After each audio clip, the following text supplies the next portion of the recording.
তদন্ত তো আসলে একটা চলমান প্রক্রিয়া। এটা তদন্তের ধারাবাহিকতা, অনেক প্রশ্ন আসবে।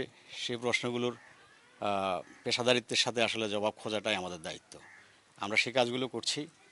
আর আমার জন্য এই মামলা সম্পর্কে এখন কিছু বলাটা আসলে খুব আর্লি হয়ে যাবে। বেসিক্যালি আমি আসলে বুঝতে এসেছি, আর আপনারা আমি জানি এখানে থাকবেন, আপনাদেরকে এটুকু বলতে পারি যে এই মামলা একটা চাঞ্চল্যকর ঘটনা। এই মামলা নিয়ে সারা দেশে নানান রকম কথাবার্তা হচ্ছে। এই প্রতিটা কথাবার্তা আপনার সাক্ষ্য প্রমাণ সংগ্রহ করে সেগুলার যথাযথ জবাব দিয়ে মামলাটাকে একটা সঠিক পর্যায়ে নিয়ে আদালতে চার্জশিট দাখিল করে যাতে একটা সুবিচার হয়, আমরা সেই চেষ্টাটাই করছি।